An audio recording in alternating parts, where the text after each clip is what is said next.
Hi, can folks see me and hear me?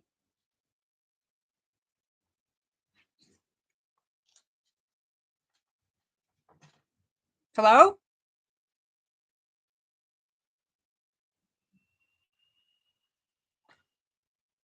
Awesome. Yeah, I did all of these rehearsals and everything, and then I just like couldn't figure out where the button was to just go live. So thank you so much for showing. I see Megan, hello. Terry, bonsoir. Bonsoir. That was a little exaggerated just for you. Guten Abend. Abby Jean, we wouldn't be doing this without you having encouraged me because all it takes is one person to tell me do stuff and I'll do it. Oh, thank you, Megan. I am a pretty princess, but in a very democratic, representative Republican kind of way, small R Republican. So, yeah, actually, I don't know if B is going to be here this evening. I'm kind of wearing it for her. She knows why. It's her birthday, so she might not be here. I don't know. I am too. I'm really excited. The last time I did this kind of like video presentation, I was 90% nervous and 10% looking forward to it, mostly because I was looking forward to it being over with. But, that was kind of more or less professional. I was presenting a lecture on something I was supposed to be a subject matter expert in, and I did not enjoy the anticipatory anxiety. Once I got started, I was fine, but I spent like a month dreading the thing and wondering why I had committed to it. So, so how is everybody doing? Anybody reading anything good lately?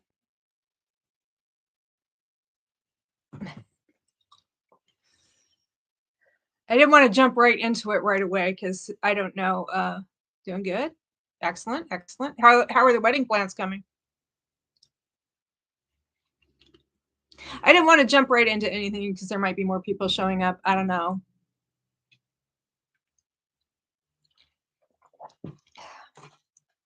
Oh, how was it? Oh, well, I'm sorry about the slump. I'm trying to create a sort of a slump recovery, slump aid room for Heartfelt Haven. We'll see how that goes. How was the curry?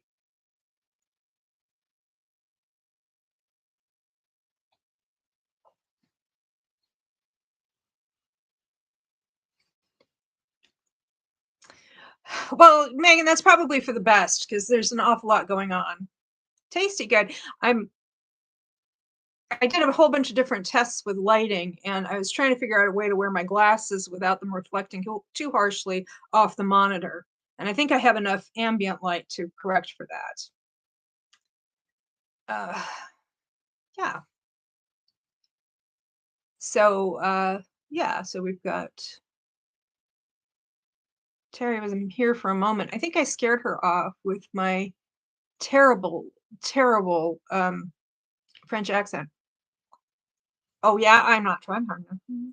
Okay. I don't mind a little bit of reflection because, mm, that's how it has to be. Well, I think what I want to do first is like test out the system so that to make sure everybody can see just fine with a couple of books that are just from my shelves that aren't from the bag. I have not opened the bag. I have been very good about not giving in to temptation. So, so I'm going to just show off a couple of books from my collection so you can see and tell me if there's too much glare off the books. Okay, so first we're going to try this one. Let's see. Oh, merci bien. Dankeschön. It's fun to be seen and heard. Can you guys see this book okay, or is there too much glare?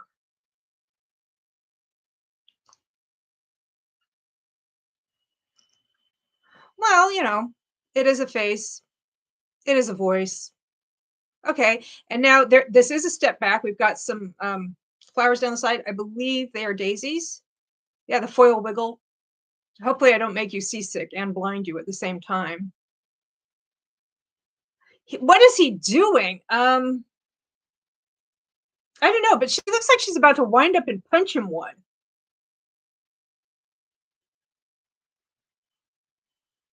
Anyway, so this is the step back.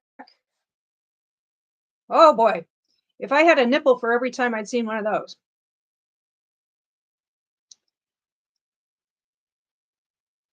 Um, when I showed this to my mom, she looks at it and she goes, "Okay, so you can see his bare back on the front, and you can see his bare front on the step back. Is that how they usually do it?" And I was like, "Yeah, if you're very, very lucky, that's how they do it."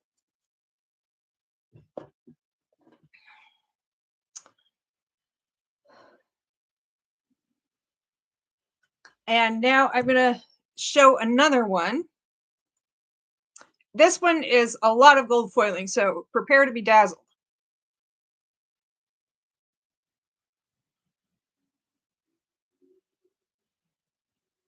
This is Joanna Lindsay, Until Forever. This book has time travel shenanigans.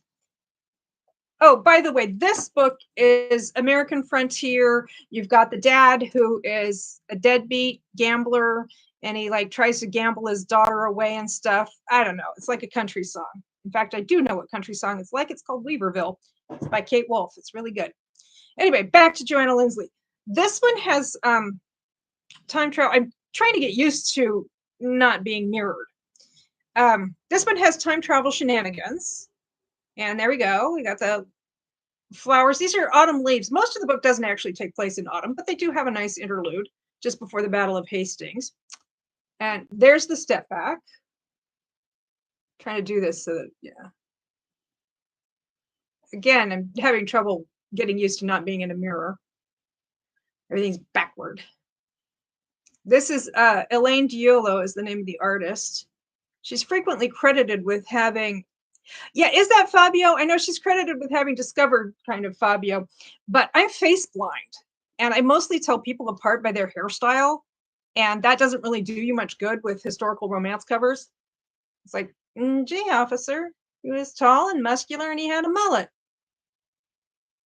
Well, I don't know, ma'am. Did he have a giant sword? Yeah, he didn't show it to me. It wasn't that kind of crime. Yeah, who knows? These clothes are overrated. Anyway, so these two I've read. This one was okay. I had a good time with it. This one I really enjoyed because I like time travel shenanigans. That's the way I am. And then we have one I haven't read yet, but I thought of it because I don't know if you saw the other day, but Violet posted, yeah, time travels. It's great. Uh, Violet posted a bunch of pictures of books with orange covers or books that had orange elements in the covers. Just like these gorgeous pictures. She really put some backbone into it. And because orange, of course, is one of the prompts. Read a book with an orange cover is one of the prompts for what is it? TBR takedown or TBR be gone or whatever the challenge is called for January. And I have this one, Tackle Your TBR. Thank you so much. I knew it was alliterative. I knew that there was more than one T in that situation. That's the one. I have this one that is a very lovely shade of burnt orange, and it's also metallic. It's Mistress of Rosecliff by Roxanne Becknell. Oops. And this is one of those that has the, I'm second guessing myself now on the whole, is it glaring or not? It has that strip down the side where it's like, oh, this was at one time, it was a step back and then they cheaped out. And now it's just like a strip that's flush with the cover and it goes all the way to the edge and it's not. Actually, there is a step back and there it is.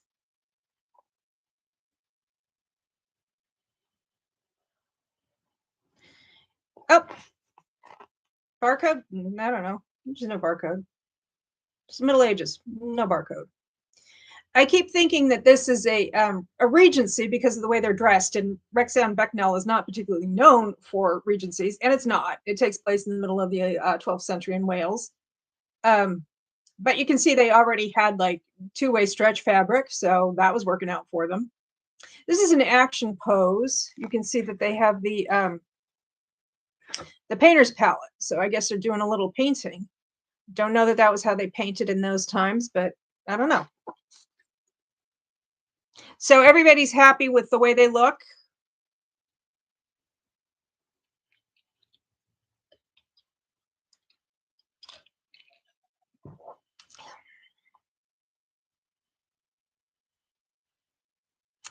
Good, good.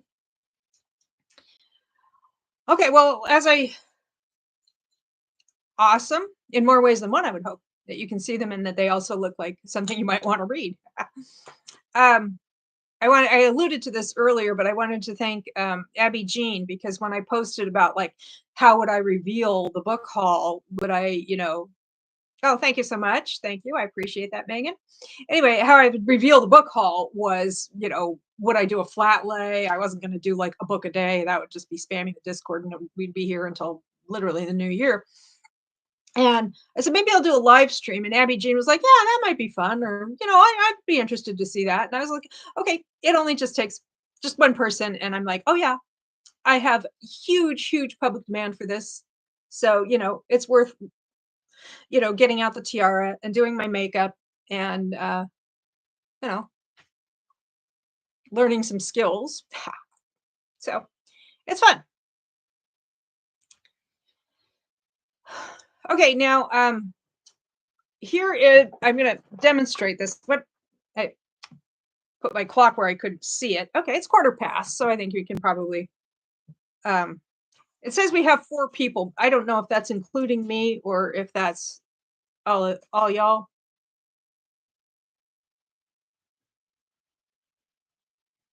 Oh, well, thank you, Abby Jean. I don't think it's like, I think I'll know it's really successful if Kevin comes in and, if Kevin wanders in and says, "What are you laughing about?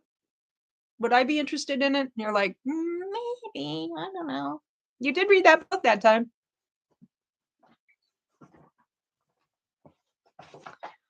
Okay. So thank you, Abby Jean, for clarifying that for me. Hmm.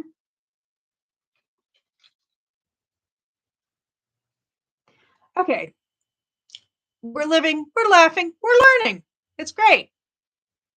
And yeah, so I'm gonna have this bad boy up so you can see it in all its glory.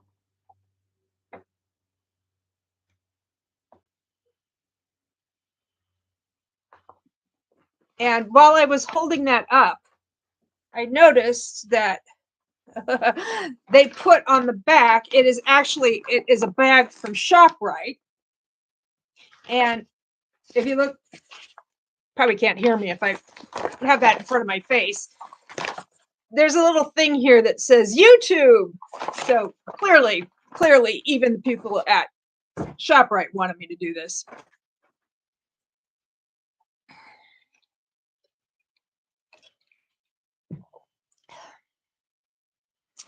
And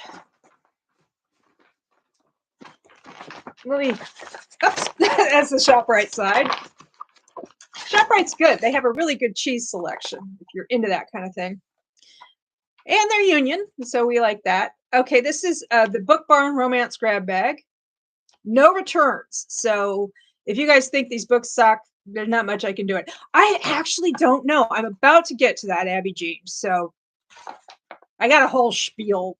Again, I'm it's so weird not to be looking in a mirror. Now this is 20 paperbacks. I assume they're all mass market for $10. So that's 50 cents a book, plus a smidge bit in sales tax, like about 64, 65 cents. So I don't know that it is, I don't know what the subgenres might be. I don't think they're all historicals. I have no idea. Book Barn is this great used bookshop in Niantic, Connecticut, which is down along the shore. It's lovely. And they do these overstocks, I think, is how they're doing this. And you can get the mass markets when they have them. They don't always have them. The mass markets are 20 for $10, and the hardcovers are 10 for $10. Now, normally their hardcovers are about $4, and their mass markets are $1. So it's a pretty good deal. But of course it's blind, and you saw the sign that said no takebacks. They also do other genres. They do science fiction fantasy. They do that as one genre. They do westerns. So if you ever want to try some westerns and your library doesn't have them or whatever, I can, hook you up. They also do thrillers and cozy mysteries. They have mysteries, and I think mysteries, thrillers, and cozy mysteries is three separate kinds of categories. These are just random romances. So I have no idea. They could be romantic suspense. They could be historicals. Uh, well, actually, I can take mass markets. I can take them back, or I mean, not for resale. They won't exchange them, but I can take them back. Or there's also a used bookstore. We still have a couple of used bookstores in the area, and Penny's. I think it's Penny's Bookshelf or Penny's Books or something like that, which is also along the shore, but in the other direction in Milford.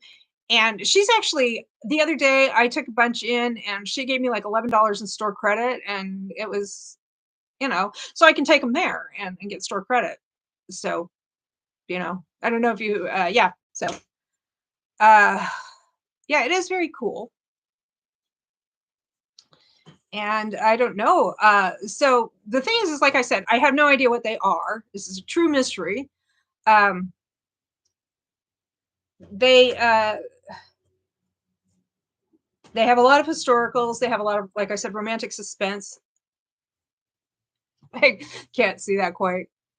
The back. Ooh, ooh. No. I'm gonna draw it out. Really, really stretch it. Actually, I was just gonna explain that they have a lot of historicals, romantic suspense. They do not. They specifically on their website they say they don't take categories. Uh, I have seen some Harlequin historicals, and I don't know whether or not you count those as categories because they're a little bit longer and there's no constraints as to when they take place. And also, I have seen the occasional Harlequin Regency, which I would call that would be a category romance, I think, that sneaks in. So the other thing is that they have these full bookshelves, and then up at the top they have side stacked like all their overstocks, and they have these bookcases. They have one bookcase along a wall. I think it goes up to about 7 feet. It's probably about 3.5 feet wide. It is nothing but Nora Roberts, all Nora Roberts all the time. So it might be overstocked. So maybe Nora Roberts, Debbie McComber, some of those kinds of authors, Danielle Steele, which I normally don't read her, but that's the question I have for you is, do you think I should read all of these books, even the ones that I don't think I'll like?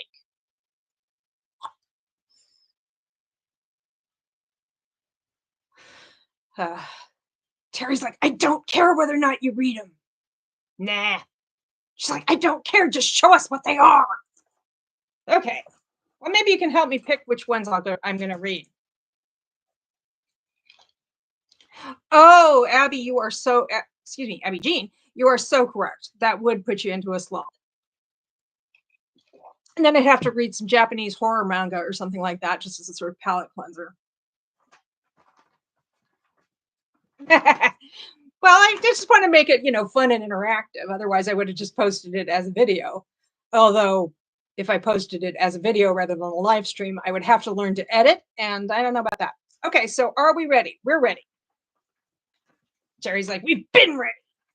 Do it.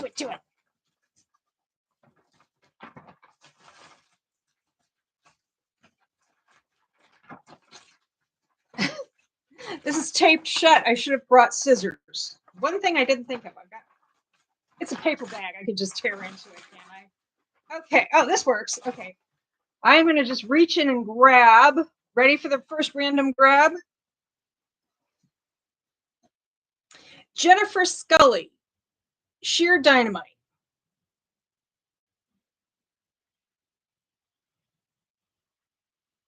And you can see the $1 sticker is still on there. Woohoo! Now, I think I heard somebody talking about Jennifer Scully the other day. I don't know if it was B or Tara or Sarah, the Bookish Knitter. Somebody was talking about Jennifer Scully. I had never really, I think I saw somebody else talking about her a few months ago. Never read her, don't know much about her. So this is about, oh, well, let's see if I can just get this orange sticker off real quickly so we can see the whole thing. So we've got the couple embracing. They look like they're in a funhouse mirror, which is a, or uncorrected Panavision or something like that. And there's a sort of astronomical detail going on there. So should I read this, or do you want to just move on and then you can ask me to read them back? This is, oh, this is Harlequin, but it's not, which category is it? It just says Harlequin. Okay, well, if I keep talking, you can keep listening. Well, it is HQN, it's Harlequin, but it's not like a romance category because it's like, it is longer. It's 380 pages. Okay, I'll go ahead and read since Megan's doing dishes and maybe the rest of you are like doing something. So she is a woman desperately seeking more. In a family of bona fide psychics, Opal Smith feels like, well, a misfit. So when she sees a phantom body falling from an overpass, she's thrilled because this is her first honest to God vision. Unfortunately, the guy she's just rear-ended doesn't share her excitement, particularly when she enlists his reluctant help in preventing her vision from becoming reality. Ha ha ha. Oh, you're published, of course. Let me just finish reading the summary and then I'll do that. He is a man who's had too much crazy in his life, but Jack Davis is still determined to save Opal from her folly. Of course, Jack didn't bargain on Opal's matchmaking Grandma Blue, who claims he's the reincarnation of Dynamite Davis, her all-time favorite race car driver, or that Opal's caring demeanor would punch all his knight in shining armor buttons and a few other hot buttons as well. Or that she's about to show him that whether he's truly Dynamite Davis or just plain old Jack, she makes his life complete. That sounds like it would be a whale of a good time, and it was published in 2006. So there you go. So far, so good. We're one book in, and I'm intrigued. I'm very excited to read that. Okay, has everybody had a chance to process that? All right, yeah. This sounds like it might be fun. Oh, of course, Megan can't tell us. She's doing dishes. Okay. Oh, this one's kind of thin. Okay, I've never heard of this person. This is A Perfect Gem by Melinda Beth Skinner. Melinda Beth Skinner. And this is Zebra. And it was published in 2005. I think, is Zebra still around? Are they the ones that went out of business? Never heard of her. Neither have I. And this one is shorter. This is only about 220 pages. But we're having some fun. She doesn't have a birthmark. That's just an old price sticker. Seek and ye shall find. Excuse me, seek and you shall find.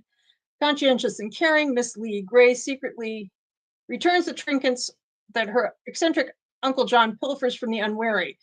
The dear old scamp just picked the wrong pocket.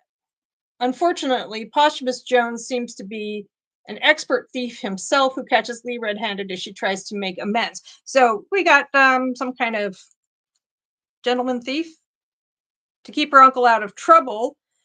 Where was it? To keep her uncle out of trouble, Lee must agree to help Mr. Jones, her fellow guest at the Earl of Instep's house party. Oh, this is historical. I thought based on the cover, I thought it was contemporary, but this is a Regency. Let's see. I guess. Or it's a house party. I don't know, because it's one of those things where they don't actually tell you when it takes place right away. But with a name like Posthumous, people don't do that much anymore, do they? Unless it's a middle name.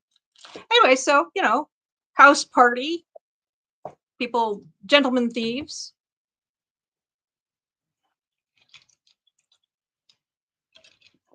Okay, shall I just keep it moving right along?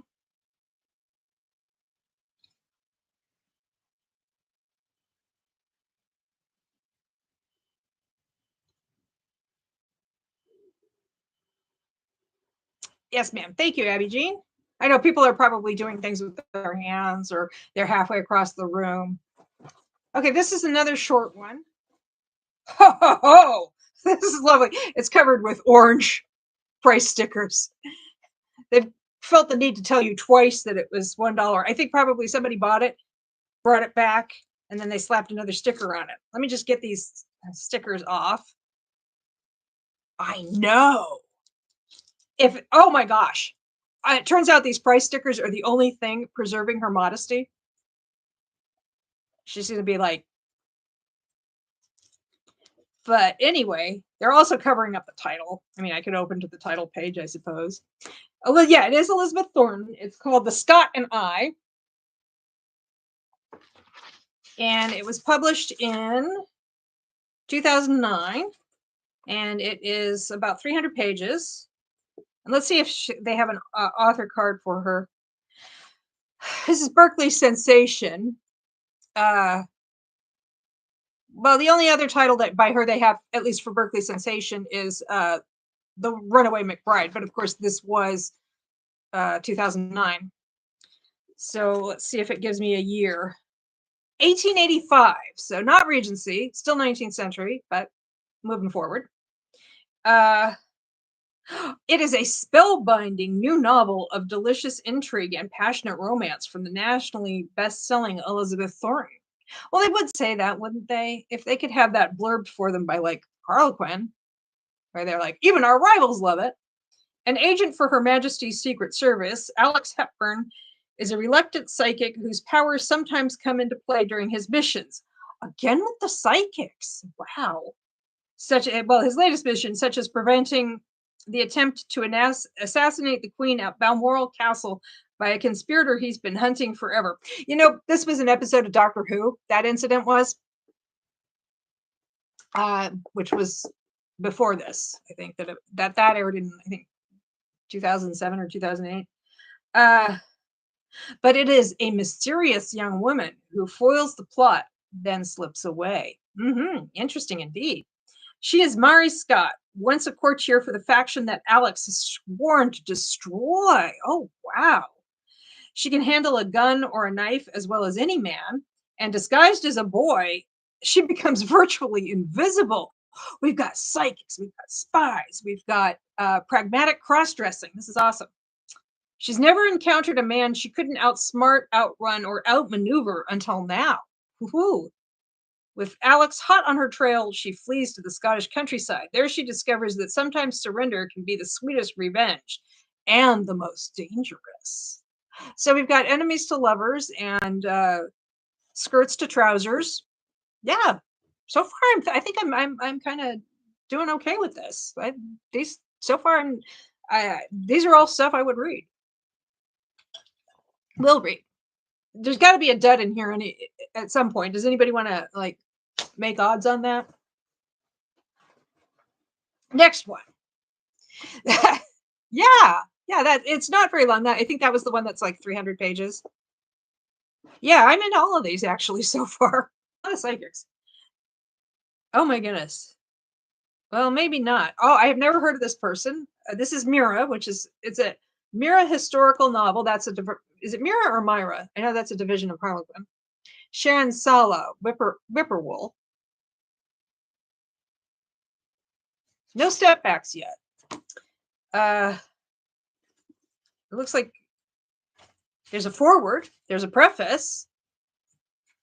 There is, well, I don't know when it takes place. It takes place in none of your gosh darn business is when it takes place.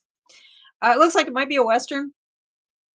Mayhem is at its body best in Lizard Flats, a town lousy with gamblers, fornicators, and misfits. A rowdy band either doomed to damnation or ripe for salvation, depending on the point of view. Holy smokes. This is like religious stuff. By the way, this is copyright 2003. So, and this is 377 pages. With the news that their first honest to goodness preacher is coming, the whole town is in a stir, including Letitia Murphy, the only sex worker. Starts with a W, ends in E. It means sex worker. The only sex worker left at the White Dove Saloon. What they don't know is that the good reverend is actually a rake on the run from a cluster of angry widows. Mayhem gamblers? I know. Um, he's on the run from a cluster of angry widows, disgraced virgins, and their aggrieved men. Are the men aggrieved because does he play for more than one team? Maybe I'm into it. I don't judge. But before he gets to dupe this town full of sinners, he meets his maker in Letty's bed the very day he arrives. Holy wow! In her line of work, Letty has known a lot of men, but never has she had one die on her. Yeah, more than one team is great. I used to write / fiction all the time. Okay, so but he's dead now, I guess. As sure as the sun sets in the west, she'll be hanged for killing a man of the cloth. Because that's what everybody thinks, I guess. But miracles come in all shapes and sizes, and to Letty's desperate eyes, salvation is sitting at the bar downstairs. Euless Potter, maybe the town's gravedigger and resident drunk. Wow, boy. But he knows where to hide a body and fits nicely into the preacher's clothes. With a bath and a shave and a Bible in his hands, maybe even a no-account cur like Euless can hoodwink the town while getting back on the straight and narrow and give Lizard Flats the redemption it needs. So they spent all this time describing the rake, and then it turns out he's just like dead in the first, few pages. Wow. I know. There's a lot going on here. It does sound bonkers. I mean, all they have to do is throw in some cousin love, and it's a Catherine Coulter book. I'm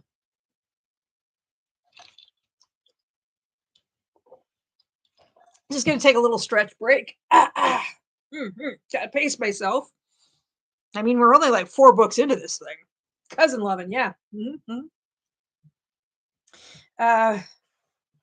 Okay. Ooh, this one's nice. This one's a fatty, a thickie. It's thick. Yeah. Oh, Megan's back. Yeah. Oh, wow. Oh, wow, indeed. This one's, I just describe it as a fatty and a thickie, and I don't know. Wow. Oh, wow. This is an epic novel of passion and sacrifice. Okay. I wonder if this has anything to do with the guy from the last book. This is If I Forget Thee by Brenda Leslie Segal.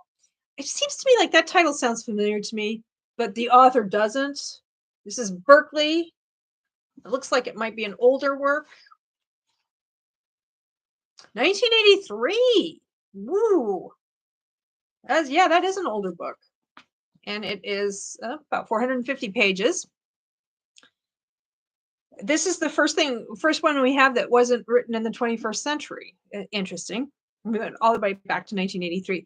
She sacrificed everything. I'll hold this up so you can see the title while I read it. Actually, there we go. Woohoo! Nice dress. She sacrificed everything to set them free. Hara? Beautiful. Oh, you probably can't hear me if I've got the thing in front of my face. Sorry about that. Yes, Terry, this is very true. 1983 was that was when I really started reading a lot of romances because I was kind of in an unhappy education system situation. I would have been like, that would have been the year I turned 13. And my dad was diagnosed with cancer. Like he came very, very close to dying, actually. Fortunately, he did. He got better, for quite some time. And I was really reading a lot of romances just because they were, really great escapism. So, yeah. So 1983. It was a great year for reading romances for me, but kind of a terrible year for my family. Okay, so back to this lady. Her name is Jara. So I don't know if that's Jara, Hara. Beautiful, rebellious, driven by fierce loves and even fiercer hatreds. For as long as she could I was thinking this was setting it up to be like a Civil War kind of deal, maybe, but no. For as long as she could remember, the Romans had ruled Judea, and she despised them. Even when most Judean Jews acquiesced to the Roman brutality, Jara fought against it with every weapon she possessed. Her cunning, her beauty, her sex. She uses her sexuality. Yeah, antiquity, very exciting. Oh, and her dagger, her cunning, her beauty, her sex, and her dagger. So, yeah. Under the tutelage of Simeon, known as Bar Kokhba, mighty son of a star, Zara learned the intricacies of battle and of love. Devoted to Simeon and his quest for a Jewish homeland, Zara was willing to do anything to see their dream come true. But when her compatriots asked her to seek out Andreas, a shadowy Roman Jew whose place between two worlds makes him a desirable ally, Zara must choose between her love for Simeon and her devotion to the rebel Jewish forces. Yeah, that's very exciting. This is like about 450 pages long. And yeah, I think this might actually, yeah. It's not necessarily the aspect of antiquity that I would be most interested in, but actually learned some of that when I was in graduate school for religious studies. Did some work in that kind of antiquity.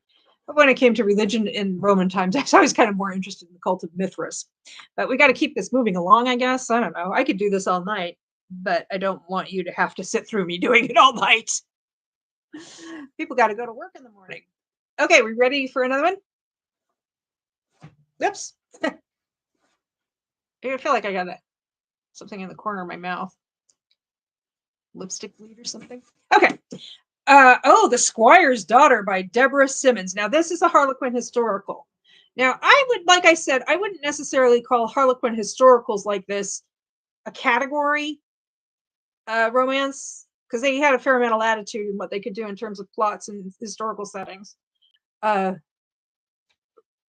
were all the same length, though. So, okay, this is almost 300 pages.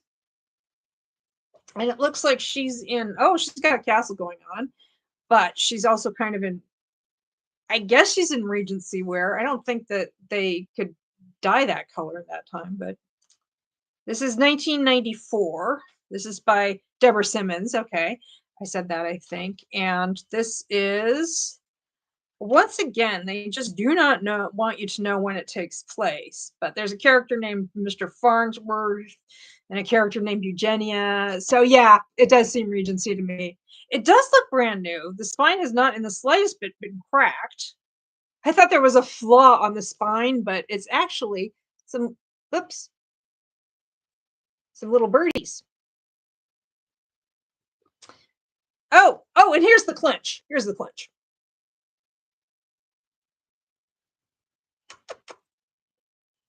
Oh, I won't do that again. Don't worry.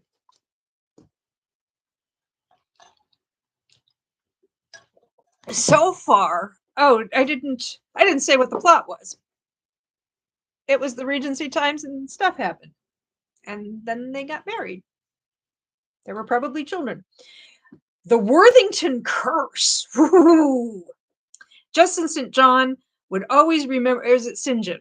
Justin St. John would always remember the day his little pixie had ridden up to Worth Hall, her limpid eyes as big as saucers. She's got, yeah, it's nice. Sometimes it's sometimes it's a wraparound, which is also cool. Kind of just extends the world a little bit, give it a little more dimension and makes it feel more complete. Which this also does, because there's the clinch and then there's like this again. Then there's this ball going on, and very cool. And again, like I said, the birds on the spine. Okay, so she's got limpid eyes as big as saucers, but nothing could have prepared him to see Claire again, grown up, beautiful, and nearly betrothed to a madman. It's okay. He's going to move to the Wild West and die in a sex worker's bed. He couldn't just sit back and watch the innocent Claire ruin her life. Claire Cummings had thought she could save her childhood prince from the curse of his melancholy. Youth must have addled her brain. Now here he was again, acting as if she needed his help. Justin's behavior hardly befitted a prince, so why was she still drawn to the infamous Marquis? He's not a prince, he's a Marquis. I'm sure she can fix him, and I'm sure that that's an excellent lesson for readers to learn. That's probably why my parents didn't like it that I was reading romances when I was a teenager. Probably afraid it was going to affect my my love life, that I was going to have like weird standards for relationships or something. But as it turned out, I'm a romantic, so who cares? I didn't. Don't. Okay, are we ready? Ready for more? Ooh. Oh, this is another one where I want to get the price tag off because it's covering up some prime skin. Okay. Here we go. See, the price tag was right on the guy's back and onto his arm. And you know what? If we can't see the arms, what is the point? I ask you, what is the point? How can we know anything about the book if we don't know what's going on with the um with the story if we can't tell what the biceps are like? Well, I think it wasn't, no, my parents would have actually been concerned that I would have yeah, I think my parents would have been concerned that I would get into abusive relationship or think that I could fix someone. I think they weren't concerned that I wouldn't be treated well in a relationship. I think they were concerned that I would um, end up in a relationship where I wasn't treated well and had normalized it. The mullet. Okay, well, it's not. It's just a full mullet because I mean we got this going on like right there. That some of that is her hand. So I think it's business in the front, except that it's also a little wild in the front. It's like business in the front and a slightly wild cocktail party in the back. Yeah. Yeah, well, it's kind of hard to see. Those are fingers, not hair. But it is kind of long in the back, but it's also a little bit his pompadour has depomped in front. Okay. Let's see. What year have we got here? This is 1987 and it's BMI. Huh. Book Margins Inc. I wonder if that's published by special arrangement with Dorchester Publishing. Huh. That's interesting. There's an ad for leisure books in the back, so I'm kind of into this cover. I do like all the purples and the blues. It kind of, the color story is similar to my top. It's my top. Welcome to my top. Okay. So, deceptive desires. So, her dress matches the sky. Yes, it does. It does. There's like a whole thing going on. I wonder if she knew what the weather was going to be like when she got dressed that day and she tried to match. I mean, if she were trying to match the weather with her dress, I mean, the sky with her dress, then the sky would be like half falling down, which is a different kind of story. Also, one I would be into. Okay, so this one was, what did I say it was? 1987? 1987. If you can't match the weather, what's the point? Yeah. Yeah, I mean, really, what's the point? I mean, it's like, are you even trying at that point, or are you just like phoning it in? Okay, this is 287 pages, and Wild Land, Wild Love is what it says on the back. When the wind howled across the vast wilderness, lovely young Elisa Edwards desperately feared she heard a warning in its lonesome wail. Ooh. Beware the fiend who murdered your only brother. Beware the husband who stole your innocence. Beware the lover who lured you into his savage embrace and seduced your yearning heart. Beware Logan James. Wait, isn't that Wolverine's real name? Yeah. The wildly sensuous, romantically suspenseful novel of forbidden passions and deceptive desires. When does this take place? It's like some gothic business. Oh, it takes place in Ruby City, Montana, it says. This has got some really strange looking fonts. I don't know if the resolution on my webcam is good enough for you to see this, but this is like a really, I've never seen this. If you can see this font.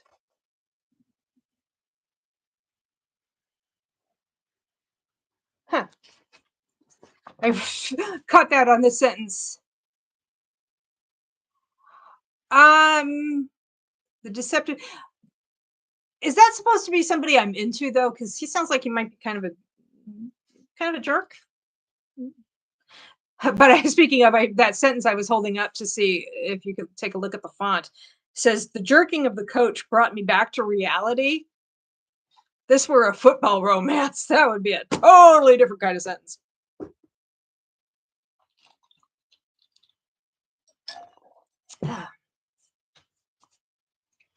Just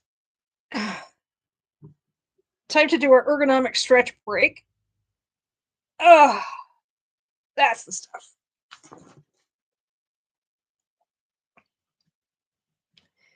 Ooh, ooh, yeah.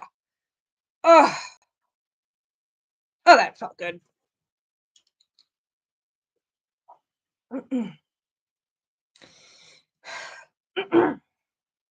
Okay, I think I'm ready to move on. If anybody has any comments about anything that's happened so far, another short one. Oh man. Okay, now this is where I hop off these books seem interesting. This is Eric Segal. He wrote Love Story, Oliver's Story. I don't know that I'm into this. Now a Hallmark Entertainment and CBS premiere event. Love means never having to read an Eric Segal book. This is 1997. The phone's ringing. Why is the phone ringing? It's earlier than I thought. Well, that's mom's problem. Okay, so this is Eric Segal. Oh, never heard of him. He wrote Love Story, which was made into an incredibly popular movie with Ryan O'Neal and Ali MacGraw. That movie, the female main character's name was Jennifer, and a lot of girls ended up being called Jennifer after that movie came out. Like, I think I can't remember a single class I had that didn't have at least one Jennifer and frequently more in it, because I think I was born probably around the time that movie came out. Some of those Jennifers were named for Guinevere from Camelot as well, which was popular at the time. So he writes these kind of, they're just kind of dull. They're like about people falling in love. And in Love Story, spoiler alert, they fall in love. He's a rich guy. She's a scholarship girl. They're both at Radcliffe. She's at Radcliffe. He's at Harvard, because I think when it was written, it was just before Harvard started admitting women into the undergraduate programs. Anyway, they get married young. In opposition, his parents are opposed because she's like this, Italian American from the working class kind of a deal. And then so he defies his parents to marry her, and then she dies of leukemia. The tagline for the movie was "Love means never having to say you're sorry." This is what it says on the back. He gave us a love story cherished by millions. Now, New York Times bestselling author Eric Segal presents a new novel of remembrance and reunion, an unforgettable testament to the power of hope and love. Dr. Matthew Hiller is about to face the most difficult moment of his life. The brilliant neurosurgeon has encountered many desperate people, but his next case is not simply a suffering patient for whom he is the last hope. It is Sylvia, his only love. Now married to one of the richest men in the world, she can still evoke the same feelings in him that she did. Oh, I don't care. Yeah, I'm not going to be reading every single book in this bag, although I've really had good luck so far, so.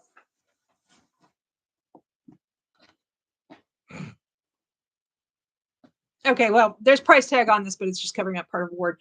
There's no humans on the cover. This is Then You Hide by Roxanne St. Clair. Yeah, this is true, Megan. However, I will say that so far I'm actually pretty into what I found. Even this Western Gothic kind of deal might be kind of fun. It's not long, so if I hate it, it'll be over pretty quickly, or I could just stop reading. We're talking about like DNFing and how that's an awkward thing to do sometimes. I don't know if I could do them. Okay, so this looks like romantic suspense. There's no step back. Oh, this is oof, 2008, and it is. Oh, there's a preview in the back for something else. 350 pages long. He's a deadly and deliberate hunter. She's a determined and unyielding negotiator. Can these two get along in the suburbs? No, I just made up that last part. The art of the deal has never been so dangerous or so passionate. Okay. When bullet catcher Wade Cordell, what the heck is a bullet catcher? Is this like a term for law enforcement that I was previously unaware of? I hope not. That's pretty bleak. When bullet catcher Wade Cordell is offered a cushy assignment to track down a woman on vacation in the Caribbean, or Caribbean if you prefer, and persuade her to meet her birth mother, the secret ops sharpshooter decides it's the perfect antidote to his stressful job. Oh, I wonder if this is like an ongoing series and they're called bullet catchers for reasons. Uh, except spirited and sassy Vanessa Porter isn't on vacation. She's on a hunt for a friend who has disappeared. Wade's news doesn't faze a woman who swims with the sharks on Wall Street. Vanessa knows she's adopted and has no intention of meeting or helping the woman who gave her up in a black market scheme. Hoo, human trafficking. But as it becomes clear that her missing friend is deep in hiding and deeper in trouble, Vanessa strikes a shaky bargain with the sexy bodyguard who's an expert at finding people who don't want to be found. Oh, that's why he's a bullet catcher. Okay, he's like an elite bodyguard, so he'll catch a bullet for you. How high a price will how for you? How high a price will how high a price will she have to pay the bullet catcher willing to put his life on the line for her? Will she sacrifice her pride, her heart, even her life? Well, she'd be like, "Oh yeah, it's okay that you trafficked me as a human. You human trafficked me as a baby. This guy's hot, so I'm just gonna forgive you for that." I wonder if is this part of a series? Look, oh, it's part of a trilogy. First you run, then you hide, now you die. Anybody ever heard of any of this?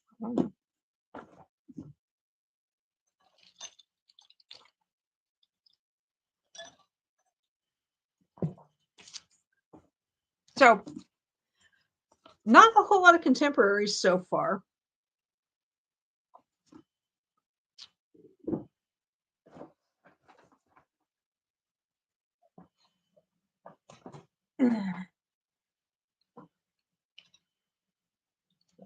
Okay, a lot of dead air, so I'm going to move on. This is nice and thick. Ah, Elizabeth Thornton again. This one's called Cherished. Nice ravishing red there. Okay. A brooch on the cover. Oh my gosh, I don't know if you can see it, but it's actually got it's like a brooch, and it's got like it's textured, and it's like almost faceted, like it's got little tiles, like tiny little jewel tiles to. I don't know if you can see that. It's but you know you can grope this one. Let's do little embossing ASMR. 1993, and she's 450 pages, and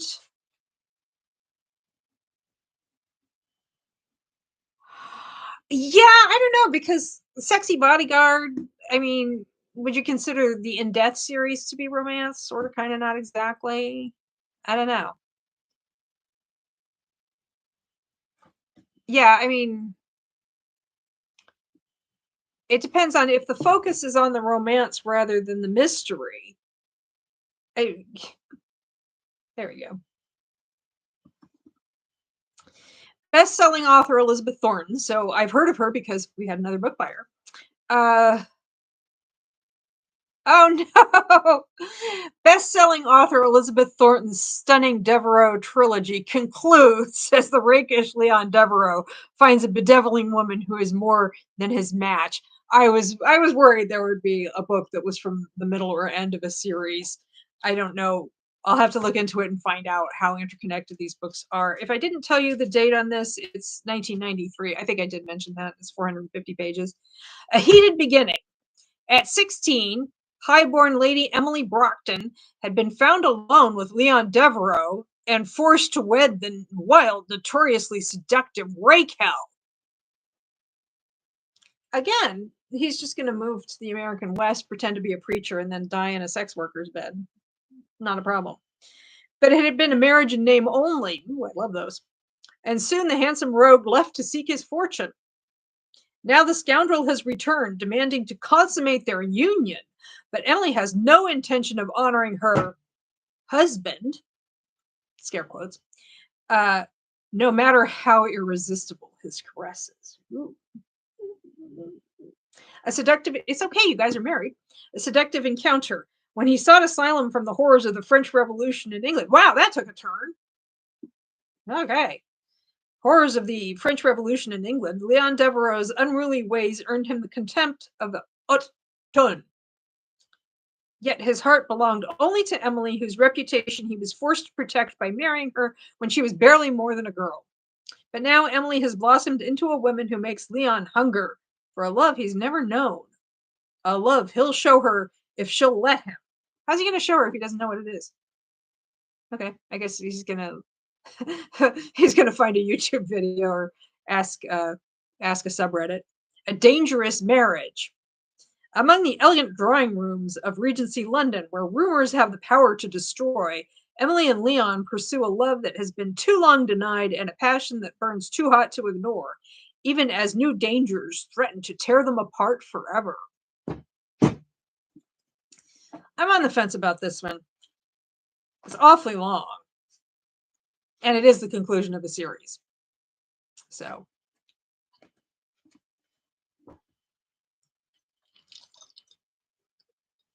Maybe they do that on purpose. So I'll run back to, I'll get the bag. I'll see that this is the third book in a book that's the end of a series. And I'll run back and I'll spend the full buck to get the other books in the series. Okay. Moving on. Ooh, another thick one. It's a step back.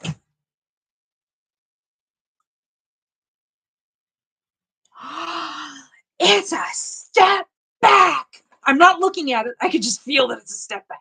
I hope this isn't one of those step backs where it's like you open it up and it's just a bunch of blurbs. Okay, let's just. Okay. Be cool, Sock. You got this. Okay. I did. I think I already have this book. Yes, I already have this one. It's Dreamweavers by Philip Shelby. And it's one of these like, oh man, it's one of these lavish books from, I think it's the 80s or the 90s. What is this? What year? 1991. And look at this. You know, these are wealthy people behaving badly. I mean, it's the Capitol building of the United States. It's a low-cut dress. There's some making out. There's a man in a hat. Ooh. However, the thing is, I think it's the sequel to a book called This Far from Paradise. And I actually have both of those. I haven't read them yet. But as a child of the 80s, I am very big into like those kinds of glitzy melodramas. Yeah, Dynasty, Dallas. I never watched the soaps, but I did like Judith Grant's was a big deal into. My version has the step back. I found it at a library sale. It is the characters from the other book. I found this book at a library sale and I just grabbed it because I was like, oh, rich people behaving badly. I am so into this. And then I found out it was a sequel, so I got it. I got my hands on the first novel. I haven't read it yet though. But I mean, this is like prologue is in Hawaii, 1959. That I think that's when they became a state. Uh, okay, so let me read the summary. So yes, got a step back, yay! But it's one I already own, so maybe I should have a giveaway. Um, master storyteller Philip Shelby created a spectacular blend of romance, intrigue, and suspense in his first novel, This Far from Paradise. Now he surpasses it in Dreamweavers. A Dreamweaver. Okay, the year is 1907. Ooh, what? And Rose Jefferson marries her image of the ideal man. He is handsome, devoted, and too rich to covet Rose's great fortune. But for Rose, love will always be the ultimate betrayer. Mm. Isn't that the truth, Rose? Isn't it just? The better, I guess. I'm a romantic. I don't know. The better lessons she learns will forge her vision of the future. A Rose too powerful ever to be hurt again. Blind ambition. As the Iron Lady who heads a vast business empire, Rose publishes. Rose pushes all before her to create the world's first credit card. Oh, yeah, that's would have been a topic of great interest to people in the 80s and early 90s. But people cannot be controlled so easily. Oh, she's just not. If she, people, but people cannot be controlled so easily. Least of all, her idealistic brother Franklin, his beautiful French-born wife, or Rose's son. Rose's son Stephen, who will not wait his turn to inherit the dream. Deadly vengeance. Cassandra Jefferson was born of love, educated by tragedy, and deprived of more than her inheritance. She will use Rose's vision against Rose's own son to attempt the destruction of the destroyer. But in the process, will she shatter her own dreams? I think this is like Sidney Sheldon, like Master of the Game kind of a deal. Yeah. For those of you who are familiar with Sidney Sheldon. Yeah, but I mean, this is like the kind of thing I do enjoy reading, and that's why I have it already. Okay, so cool. I'm not going to throw it across the room, though. Okay, oh, this is a shorter one. Ooh. This is worth taking the price tag off for. I mean, I'm taking the price tag, but this is a pretty cover, and I am intrigued already. Okay, let's just get this. Okay. No humans on the cover, but there's an implication of a kind. The Sun and the Moon by Patricia Ryan. And even though there are no people on the cover, it is pretty. That's why, I wanted that. There was the orange price tag was like right here, and it was just kind of marring the. Yeah, exactly. It was kind of harsh in the vibe of the cover, and there's a castle back here, and then beautiful lake in front, and I think that lady in the other book, she matched her dress to this sky as well. Okay, the Sun. King Henry's most valued spy, Hugh of Wexford, likes his wine, his women, and above all, his freedom.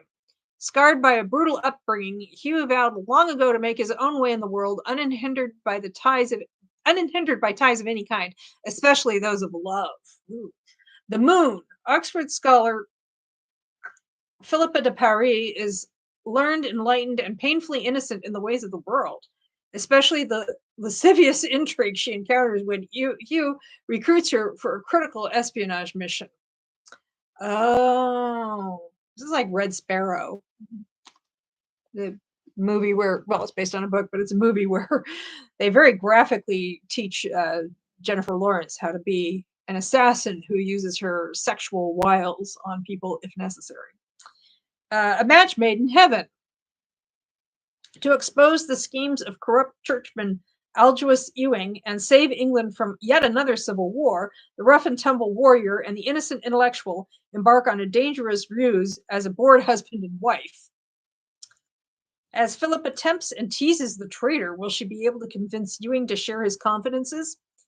Or will Hugh and Philippa's lies be revealed and their lives endangered by the undeniable, irresistible force of passion flaring between them?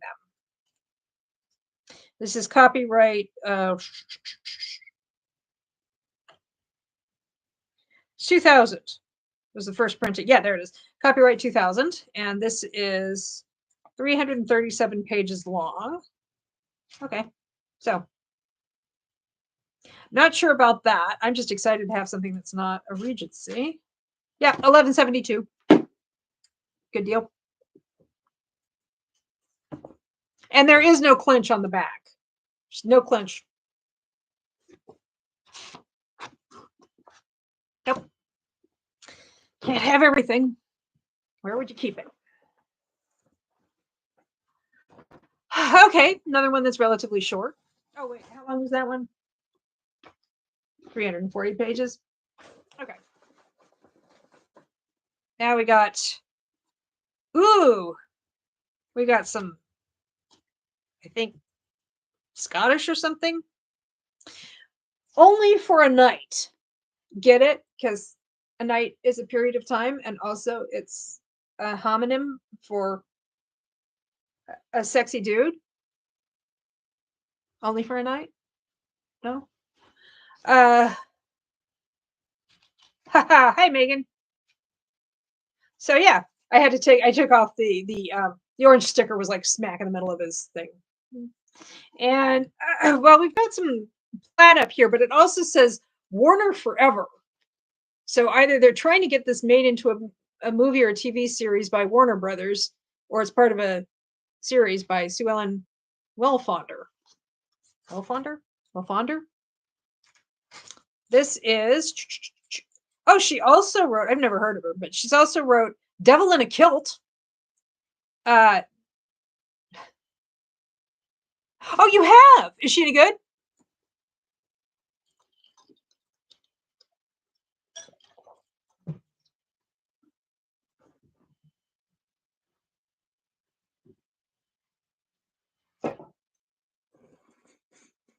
Refreshing my beverage. Give Terry a chance to respond.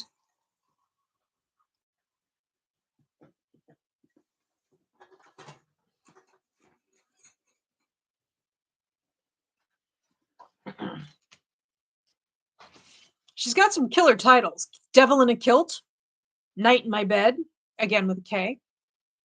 What am I drinking? Anything I can get my hands on at this time of day. Bride of the Beast, Master of the Highlands, and Wedding for a Night, again with K. It is a delicious, delightful pause that refreshes. It is a cherry Coca-Cola, 0. And some ice. I did not actually put any booze in it. Okay, she co-wrote with Tara Scott. Were they any good? Well, you read more than one, so I'm guessing that they were at least intriguing enough for you to persist.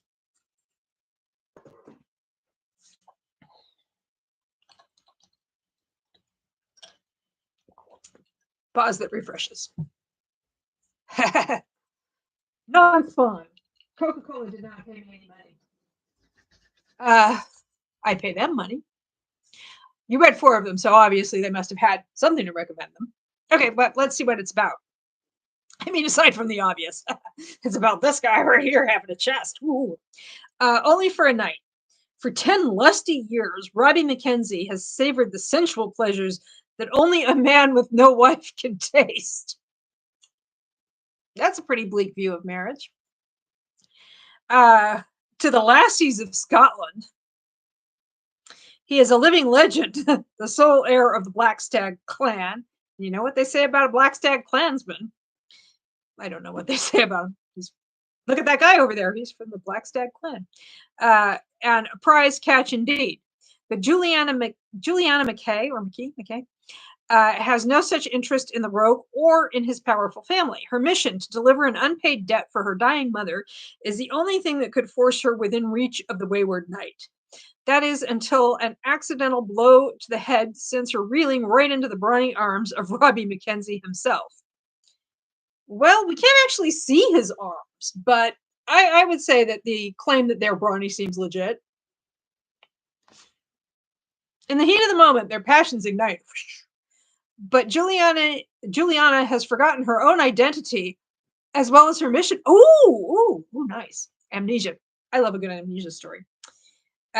She's forgotten her own identity as well as her mission, And Robbie has promised to marry a bride from a rival clan. Oh, how can these two star-crossed lovers resist the love that burns in their hearts, and the desire that consumes their souls? My guess is she's forgotten that she is from that rival clan.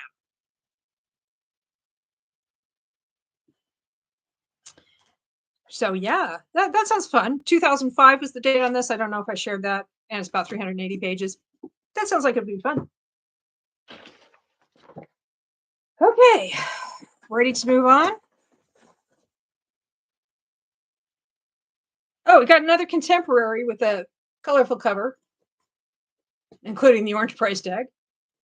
Oh, look, the orange price tag is only slightly more fluorescent than the Lifesaver. Actually, this isn't really on the monitor. It looks kind of like a kind of burnt orange, pumpkiny orange, but it's actually quite bright. The price tag, I mean.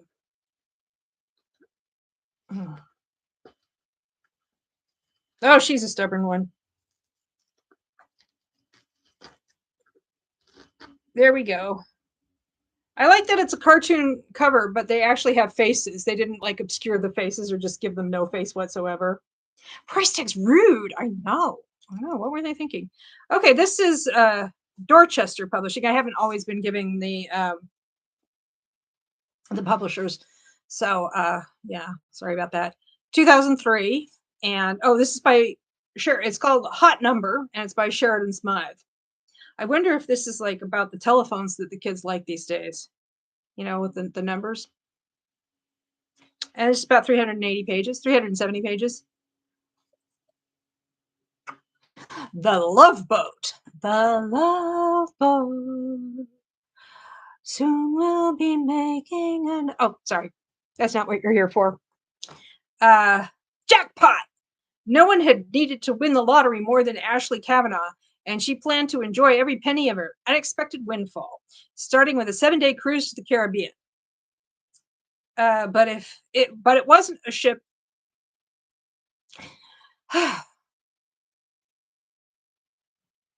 Yeah, just need to take a moment. Talk amongst yourselves.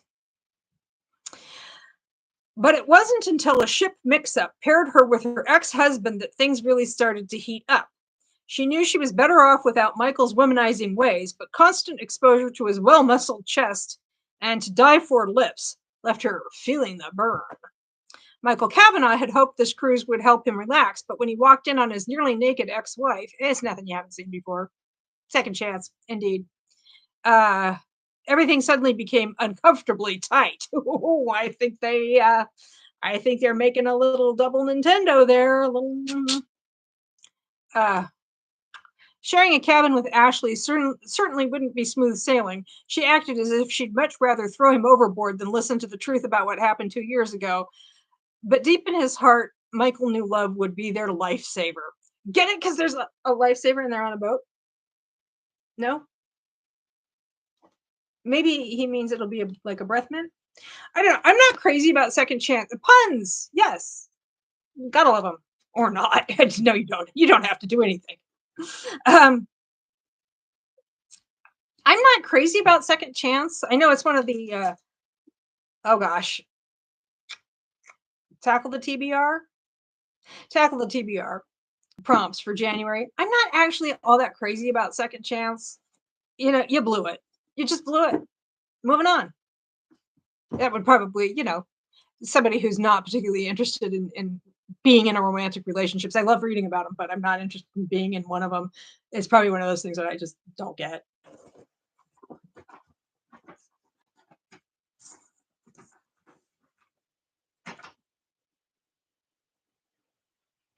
Oh, okay. I was thinking this whole time I've been thinking it was second chance. Huh. Okay. Well, anyway. I might read it anyway because I like the idea of somebody winning the lottery. Oh, for February. Yeah. I might read it because I enjoy a good winning the lottery story. Although, depends on how big the jackpot was. Because if you win the lottery, you could just charter a yacht. Then you don't have to worry about running into people you don't want to see. Yeah. I'm just saying, if you're gonna dream, dream big. Okay, another fairly short one. Oh, feels like it's a step back, and it is. Ooh, Tracy Ann Warren. The Trouble with Princesses. Princesses. Okay, what? I got to see this. There are very few I like when one of the characters was a jerk at first. Day of the Duchess is the exception. You know, I don't know if people have read Part of Your World by Abby Jimenez. It's not a second chance, but I kind of liked the character arc that her partner she had at the beginning. I liked that he actually put the work in, and he actually says to her at one point that he's not trying to win her back. He just wants to be the kind of person that she could be friends with, and he means it. And then he shows up in Just for the Summer as a secondary character. Oh no, I'm reading that soon.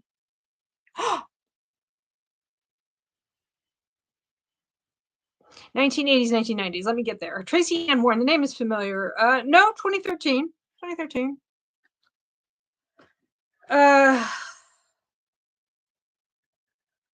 It doesn't specify.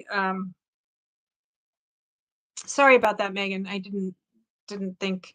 I was forgetting that that's part of the read along and all of that. I'm so sorry for spoiling. Yeah, it does. But it is 2013, and I'm just taking a quick look at her author blurb, but it doesn't say how long she'd been writing. And this is 340 pages. Okay, so the oh, I see. It's called The Trouble with Princesses. Oh, the step back. Oh yeah, the clinch cover, right? And there is a step back, but it's the it just kind of draws out the world a little bit. I mean, they could have just put that on the back cover, I think. There's all this empty space here, which it just has like this few words. He offered to give her a few lessons in passion. Oh boy. He's going to teach her how to sex people up. Him most of all. Yeah, there's all this space here that there could be something there. There could be more information, a blurb or something, like a, I don't know. Although I do like this. That looks, does that look like, is that Neuschwanstein? That looks like Neuschwanstein to me. Anyway, it's part of a series called it's a Princess Bride's Romance. So yeah, it is a wasted step back. I think they could have done. I mean, like I said, I do like the Coach and Four, and like I said, I think that might actually be Neuschwanstein Castle in Bavaria. But yeah, let's see if it tells me where it takes place. Okay, let's see. It's the conclusion of an enchanting trilogy about three princesses brought together by friendship and fate. This is Princess Ariadne's story. It does. It does. Yeah, right there. It's right there, and then again there. Let's see. Of course, Neuschwanstein, I think, was the model for Cinderella's castle at Disneyland, and so it's probably going to be used a lot, especially if you're dealing with princesses. On the threshold of receiving her royal inheritance and tired of the London marriage mart. I like the way it's capitalized, like it's ShopRite or something. Stop and Shop, ShopRite, marriage mart. Okay, she's tired of the London marriage mart. Ariadne has, yeah, thank you. Thanks, Sarah. I was pretty sure about that, but I appreciate the validation. Okay, Ariadne has decided to defy convention and declare her independence. She will not seek a husband, she will take a lover instead, no matter how notorious she may become. I don't know, look what they did to poor Princess Margaret, and that was like over 100 years later. The prince of a small European kingdom, renowned bachelor Rupert White, is in London to enjoy a last bit of freedom before choosing a wife. When he learns about Ariadne's scheme to take a lover, he decides he must prevent her from embarking on such a ruinous course. Oh, good old moral scold hero. Love it. What begins as a well-deserved reprimand quickly spins out of control when Rupert agrees to give Ariadne a few lessons in lust. But just how far will their passion go? And will their forbidden liaison lead them too far astray to turn back?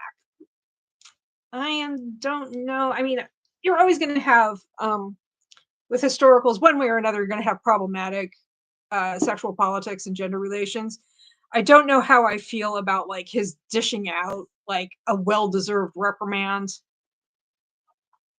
Seriously, dude? Seriously? Not sure about this one, especially since it's the conclusion to a trilogy. I'm not going to throw it across the room, but not throwing it across. Well, yeah, I am not throwing. Oh, okay. This is another one where I got to detach the price tag super quick. Ah, there we go. Kristen Vaden, Escaping His Grace. It's from a series called Gentlemen of Temptation. Ooh. Ooh. Mm-hmm. Now that is unusual. He's got the kilt, but he's actually wearing a shirt. Did he not understand the dress code? Let's see. We got 2019, and it's 325 pages. Lyrical Press Historical Romance, which is Kensington? From Kensington. Okay. Let's see if it gives me a year.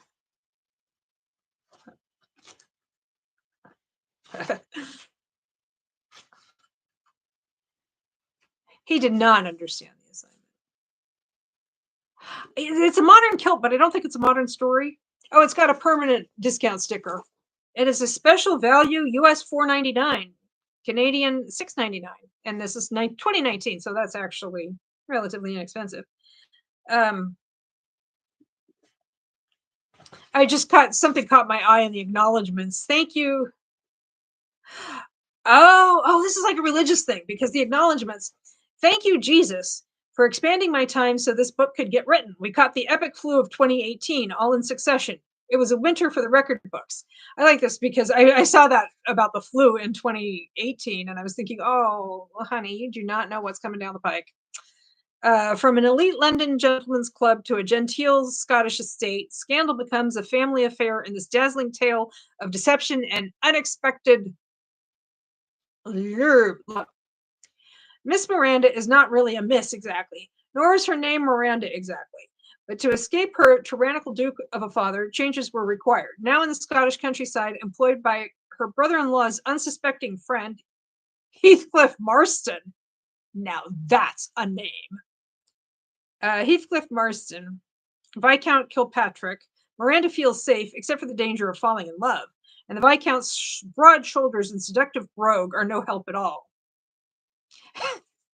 I do like a Scottish accent, but all I could think of was Groundskeeper Willie from The Simpsons.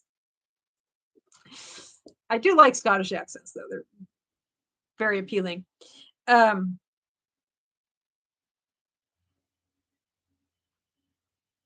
Broad shoulders and seductive brogue are no help at all. Certainly, a peer of the realm would never entertain a dalliance with the help, and definitely not kiss the help. Except this Viscount isn't a typical peer of the realm. Yeah, he's a guy who wants to kiss the help. Sorry, kissing the help was the least of their worries back then. Between managing temptations and his newly acquired ward, the last thing Heathcliff needs is investigators inexplicably hounding him about the whereabouts of some duke's runaway daughter. At least he's secured a governess, no doubt a sour woman, or so he expects until he meets intriguing Miranda. Now Heathcliff is the one faced with temptation. But there's more to the lovely Miranda than meets the eye, a truth that could change the course of all their futures. On the one hand, that does sound like it could be fun. On the other hand, I'm not sure how I feel about nanny romance. I'm not necessarily a fan of employer-employee, especially in an era when she would have been reliant on him for income, housing, everything. Yeah, recently I felt kind of uncomfortable reading The Nanny by Lana Ferguson recently for similar reasons. It doesn't say, I don't see a year on this, but it sounds kind of Regency. Okay, so that's kind of iffy. We've been at it for an hour and a half, and we still have. Oh, we're getting too close to the bottom. We only have 4 to go. I thought we had more. I had lost count ages ago. Okay, this one's relatively short as well. What do we got here? Amanda Scott. Seduced by a Rogue. I don't think I've read anything by her, but I've definitely heard of her. Ugh. Let's get this off of there. Okay. There we go. Is that Connor Floyd?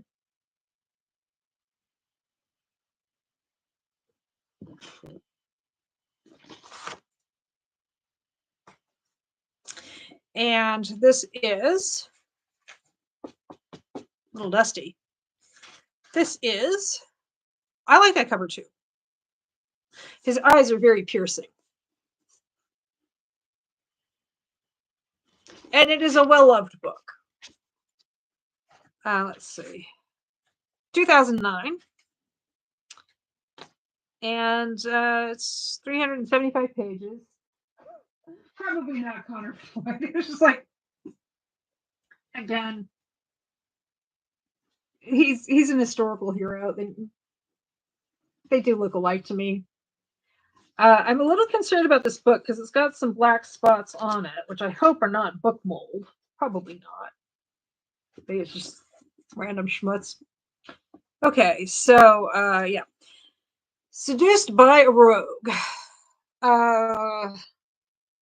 Flaxen-haired and beautiful, Lady Mary Dunwith, done with you, done with you, done with this, done with thee, is heiress apparent to the wealthy nobleman blocking Clan Maxwell's attempt to control much of southwest Scotland. Clan Maxwell, I think, any relation to Kathy Maxwell? I read her. She was my step back for Step Back Saturday on Instagram. Her first meeting with the handsome Robert Maxwell ignites an attraction that is immediate, intense, and almost irresistible until she learns he is asking her father to submit to the Maxwell demands. Rob is a warrior, a man of action, so when Mary's father stands defiant, Rob daringly abducts her. Okay. That's great. As clan tensions mount, passion escalates between the lovers, tempting them beyond reason. Soon they must choose between loyalty and love before the eruption of an all-out clan war. Ooh, stakes are pretty high for them. Just give me a second to try to figure out. Oh wow. Oh wow. I would not have guessed that based on the cover, but this is going back to the 14th century. This is like 1375. Yeah, I wouldn't have guessed that. 1375. I was kind of taken aback though, because Robert Maxwell was the name of a famous wealthy person who disappeared off of a yacht, I think it was, and his daughter is Ghislaine Maxwell, who was kind of mixed up with Jeffrey Epstein or Epstein. He's not somebody whose name I care to pronounce correctly. So anyway, just a coincidence.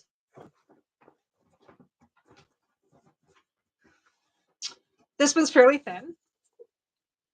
Oh, A Man of Many Talents by, again, Deborah Simmons, which I've heard of her because we have another book by her earlier. Okay, so here we go. I think the purple and the yellow. I think that's fun. It's kind of like, it's shiny. It's a purple, but it's kind of, it's not lavender, but it's not dark purple either. It's kind of an in-between purple. I really like that. That's pretty.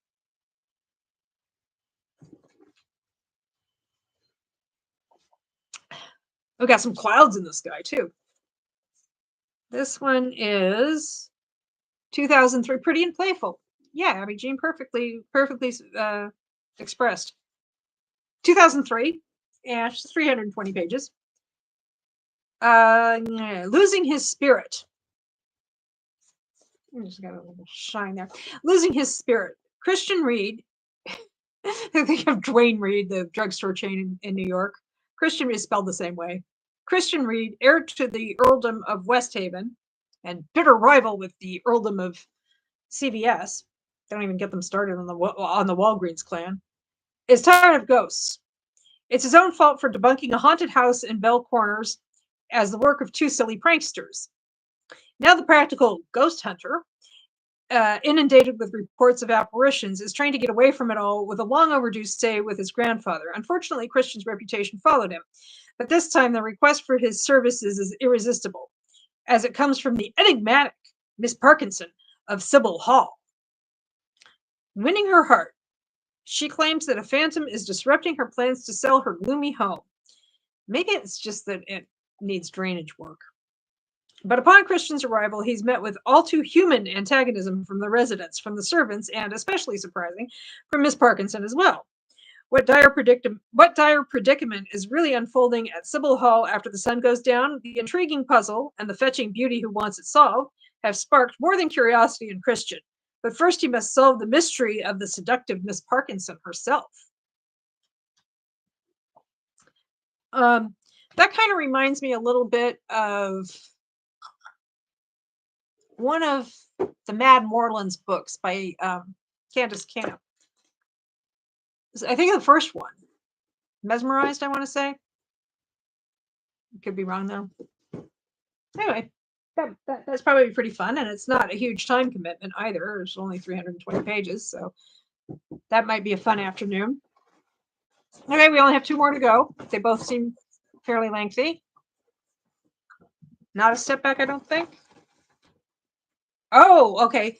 Meryl Sawyer, Play Dead. I'm guessing romantic suspense. I do like the this lovely purple cover, like all these different shades of purple, and it's like got this big orange price sticker right in the middle. 2 big orange price stickers right in the middle. Okay. Oh, this is Harlequin. That's who published it anyway. Come on. More rude price tags. Okay, well that'll do for now. Got a seaside scene and lots of lovely shades of purple. This is, yeah, Harlequin romantic suspense. Oh, fun. How do you stop a killer when everyone thinks you're dead? Yeah, well, at least these can be removed. It's not like, one of those permanent things that looks like a sticker but isn't, like that other book had. How do you stop a killer when everyone thinks you're dead? I think that would make it easier. When Newport Beach heiress Haley Fordham heads to Costa Rica on an art commission, she has no idea she's narrowly escaped an assassin's car bomb. But before the paint's even dry on her mural, her step-siblings have arranged her funeral and redivided the family trust. Ooh, they do not let grass grow on their feet, under their feet. The fact that Haley is still very much alive remains a secret to everyone but FBI investigator Ryan Hollister, who intercepts the victim returning home in the flesh. Ryan has zero tolerance for the pampered elite, but there's something about the complex Haley that sets his blood racing. With evidence pointing to a Fordham family associate, Ryan needs her cooperation and her closeness more than he dares admit, because now, especially now, he's prepared to risk everything to stop, risk anything to stop Haley from being killed again. That's Newport Beach. Oh, I thought that I was reading Newport Beach. I was reading that as Newport in Rhode Island, but Newport Beach is in California, so never mind. And that's 2010, and she's 375 pages long. I don't read romantic suspense very often, but I do enjoy it when I do. It's just one of those things that I think if I read too much of it, I'll probably just get burned out and not enjoy it as much anymore. So got a couple of titles in here that I can work with. Okay, last one.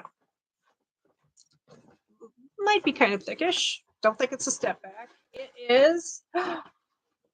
My goodness. Ooh, this is classy. Oh, wow. Interesting. Hang on. Drum roll. And I'm just drawing it out, but this is a really, really nice cover. So I want to pry loose the price tag, and I want to make sure I do a good job. I don't want to rip the cover because it's actually really cool.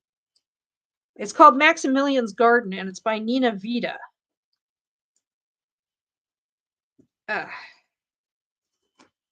For Pete's sake. Yeah. Abby Jean's saying she has to be in the right headspace for romantic suspense. And a little goes a long way. I mean, even the suspense of a will they, won't they is already. Okay. Phooey. Look at this. Isn't that neat? Isn't that pretty? Oops. There we go. And we've got some embossing and foiling. That's really pretty. And it continues on the spine. Is that a beard? It is. It's like an old school uh Charles Darwin type beard. There's a detail of that on the spine which has never been broken. Yeah, that's gone well past his neck. Almost looks like an old fantasy book cover. Yeah, it does kind of, except for her outfit. I think if it were an old fantasy book cover, she'd be wearing, I don't know, something pretty see-through, and it would be emphasizing her chest in a strange way. There's also another lady in the background here. If you read the cover, it does say it takes place in Mexico, and that looks like a sort of a more Mexican fashion, as opposed to this looks more like a European or US fashion. When the man she convicted of murder escaped from prison, Judge D. Sorensen had no choice but to run. And the peaceful Mexican resort known as Rancho Mirada seemed to offer the perfect refuge. There, amid fragrant palms and star-filled skies, with her sister Bitsy for company, Dee hoped the sunshine would dispel the terrifying memory of a killer's mocking threats. But the Mexico of Dee's ancestors holds a danger far more insidious than any she has ever known. In the next 48 hours, she will be befriended and betrayed, swept into the heart of a revolution, and into the arms of a complex and mysterious man. Now will begin an astonishing odyssey that will take the sisters into the heart of Mexico and into the dark reaches of the country's tumultuous history. I wonder if this is like a time travel deal or what's going on there, because it definitely starts in the modern era. I'm intrigued. I am intrigued. We needed a mysterious man. I think some of these guys were kind of mysterious, but it was kind of like the mystery is he really that big of a jerk, or is he maybe okay? Wrong kind of mystery. The thing, it is listed as an historical romance. Maybe she's an early judge. Yeah, from when there were women judges, but not very many of them. Trying to ascertain that. See if I can find like somebody using a phone or something. Oh, what did I say the year was? I think I said 1990, and it's a little over 402 pages long. Let's see. Well,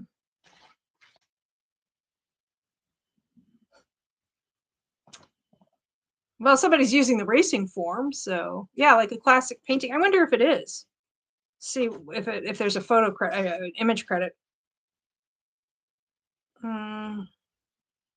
There's a book design credit.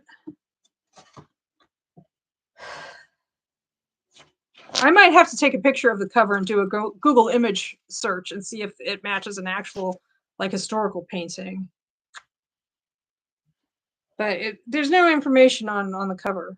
Cover art copyright 1990 by Kiniko Craft. I wonder if that's the person's name or if it's like a company, but just not. It wouldn't be AI or Photoshop in 1990, but something like that. I don't know. Anyway, I'm a little confused. It is an historical novel, and okay, well, there's a reference to something. There's a line in here. Her house, which sat atop a bluff in Bel Air, had survived a brush fire in 1978, when 9 homes had burned down around it. So, considering that this was published in 1990, I just said it and now I forgot. But yeah, so I mean, maybe there's time travel, or maybe it's like parallel stories where she's investigating an historical mystery or something like that, and then we also get the perspective of the people who were living through that time. I don't know. I'm intrigued.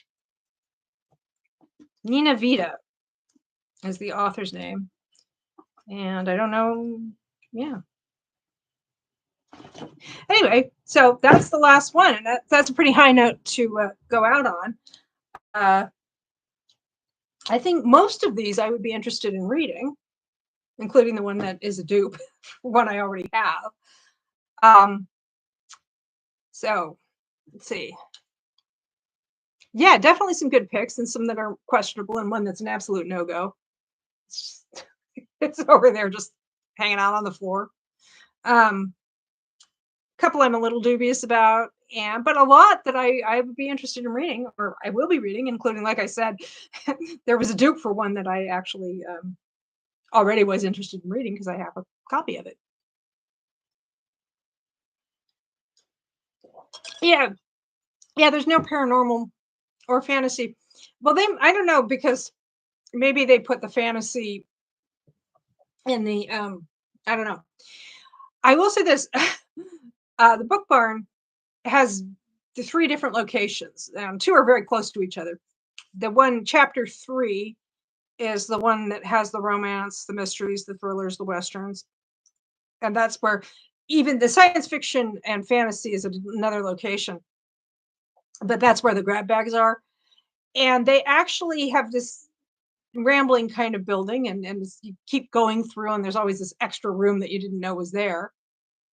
And they actually have one of those like those trailers you see at construction sites that are like where the building office is, the temporary building office, you know, and that is where they have like the special section that's all paranormal. So the vampires, the werewolves, the shifters, the uh, stuff like that. There were some that had people who were psychics, but maybe it would turn out that they weren't actually psychics. They were just like, you know, or they were, you know, I don't know how to express what I'm saying because it's late. It's well, it's not that late. It's 8:45, but I've been talking for well over an hour and a half. Um, I've been talking that long, so I am getting a little punchy, a little tired, but I'm having a good time. Hope you are too.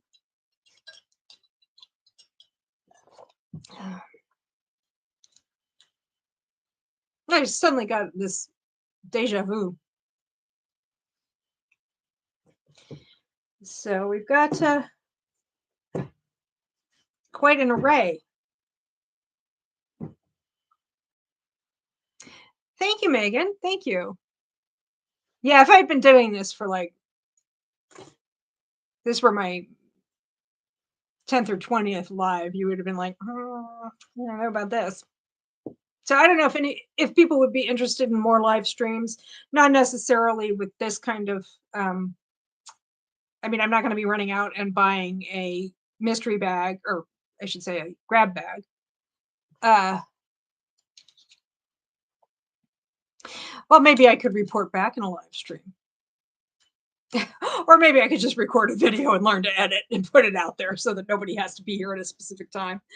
Yeah, this was fun. I really had a good time, and thank you all for showing up. I might be interested in doing more live streams if people are interested in them. I know there was at least one person who would have liked to have seen this live, but it's like it would have started at 1 o'clock in the morning and where they live. So maybe you should do one in the middle of the afternoon, my time.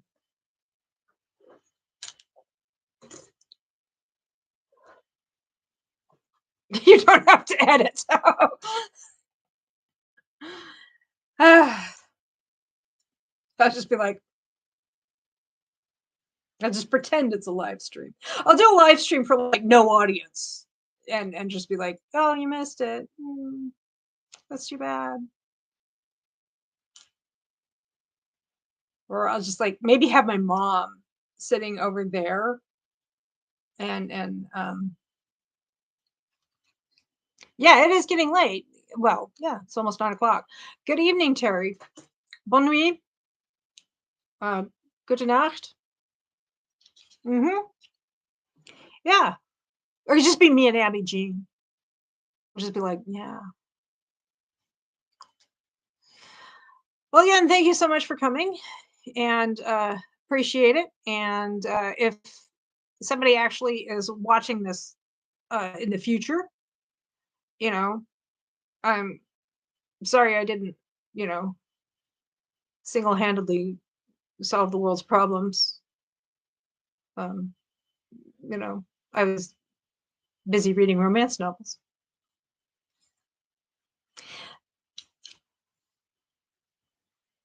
I will. I don't know where I would put that. I guess under book hauls. I don't know. Or currently reading. Yeah, I put it under currently reading when I put one of these up. Yeah, and thank you so much for showing. And if you're watching this at some point in the future, thank you for watching. I hope that um, this was your kind of jam. And so, yeah, and that's an hour and 45 minutes and 11 seconds. So I'm going to go ahead and end the stream. And good night, everybody.